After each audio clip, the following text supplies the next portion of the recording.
The budget that legislators worked on last year, starting in January, was a tough one. It was about $1 billion short of keeping up with inflation and caseload growth and basically real growth in government. And so legislature had to do some one-time fixes, some unique bubblegum and duct tape measures to bridge that $1 billion shortfall. And then overnight on July 4th, when H.R. 1, the big beautiful bill, was signed, we automatically lost another $1 billion in revenue to the state of Colorado because of changes at the federal level. This is because Colorado has rolling conformity, and we start with federal taxable income as our starting point on our tax code. So basically, when the federal government increases deductions, makes things like no taxes on tips, no tax on overtime, no tax on deductions on auto loans, big corporate deductions for businesses, that automatically flows to our taxable income. And so overnight, the federal government's change to the big beautiful bill caused Colorado's state income tax to drop by another $1 billion. And so that's why we had a special session trying to add back some new revenue into the system to bridge the $1 billion drop in revenue. That's part of the big beautiful bill, and that's on the revenue side of things. Colorado is unique in that we have a hard time basically absorbing the changes from H.R. 1. We have a big dip in revenue because we have rolling conformity, but also we have coming down the pike cuts to our Medicaid and cuts to our food stamp budget. And another thing that changes in Colorado is we were in a situation where we had TABOR rebates because we were above our TABOR cap. With this drop in $1 billion as a result of H.R. 1, we're now below our TABOR cap. And that has all sorts of ramifications for not getting TABOR rebates, but also not triggering on a very generous earned income tax credit that we've worked hard to pass in recent years. And so to leave you with a takeaway, basically, the math doesn't work. Budgeting to the referendum CCAP, we need more revenue into the system in order to keep up with the growth in Medicaid and the costs for schools and our roads. And so H.R. 1 put us in reverse. I'm Joshua Mantell, Director of Government Affairs for the Bell Policy Center. I want to talk a little bit about some of the budget challenges that we're experiencing and what we can do about them to make life better for all Coloradans and improve economic mobility across our state. The Bell Policy Center has spent a lot of time talking about budget inadequacies over the last couple of years. And what we mean by that is that we don't have enough money to do the things that Coloradans expect of us. We don't have enough money to pay highly qualified teachers a living wage so that they can be able to live in the city that they work. Your direct home care workers or child care providers are not making enough money to survive. And as a result, child care and direct care has become inaccessible and unaffordable in a lot of places. So I want to talk a little bit in real numbers about what we've been seeing. So last year, for our 25-26 budget, we had to cut $1.2 billion. As a result of H.R. 1, the federal bill that passed in July, we had to cut another $750 million out of this same budget. Next year, we're projected to have $700 million that we are going to have to cut again from our budget without having any TABOR refunds for people to fall back on. That's going to be catastrophic for Colorado. We're going to see hospitals close. We could see schools being unable to be open all 5 days in a week. But the good news is that we have a solution to all of these problems.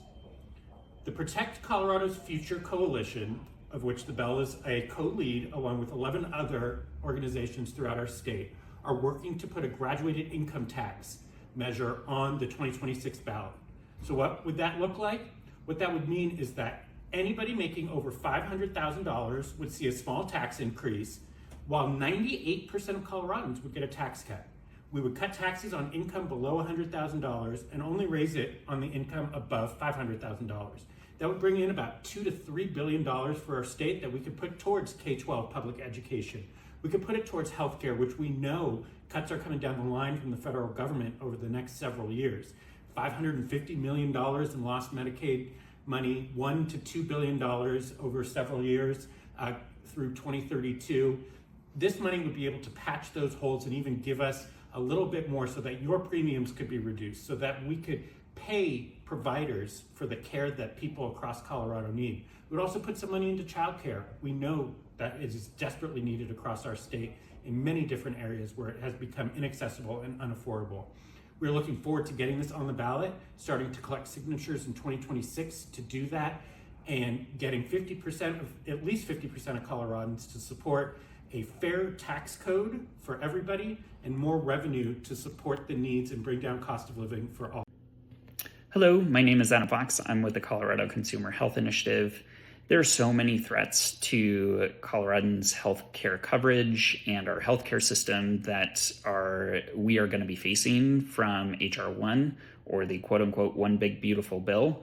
It's going to have really ugly consequences for Coloradans, and we're going to see a lot of those start to hit our Medicaid program late next year in 2026. But a lot of decisions are going to happen before that at the state level. And the HR 1 cuts over $900 billion from Medicaid overall. That's more than a 10% cut to the program. And our state really doesn't have the flexibility because of TABOR, the Taxpayer Bill of Rights, to make up for it in our state budget. There really is not that flexibility. We're already facing a budget deficit for next year, and there's not going to be the resources at the state level to really provide the health care that folks need if these cuts go into effect.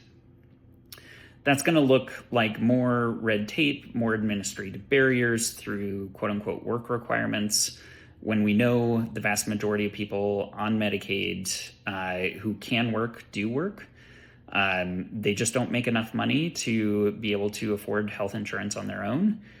And it is really a punitive requirement that is going to strip people of coverage. And then later on in 2028, we're going to see even larger cuts to Medicaid and how Colorado funds Medicaid.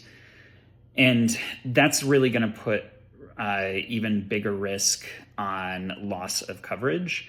From work requirements and administrative barriers, we expect at least 100,000 Coloradans to lose coverage, likely more. And then when the other budget cuts start really in 2028, it could get even more painful. On the private insurance side, HR 1 has also triggered another crisis that is happening right now. The enhanced premium tax credits that were put in place during the COVID pandemic are about to expire at the end of this year. And that means that Coloradans are going to face roughly 170% increase in their out-of-pocket premiums on average. And roughly 36,000 Coloradans will lose access to any financial assistance altogether overnight. And all told, we expect 80 to 100,000 Coloradans to lose coverage if this happens. But this is an opportunity for action right now. Congress has an opportunity to extend these enhanced premium tax credits, hopefully permanently, and provide more affordable health insurance and sustain this more affordable health insurance option for Coloradans and millions of Americans.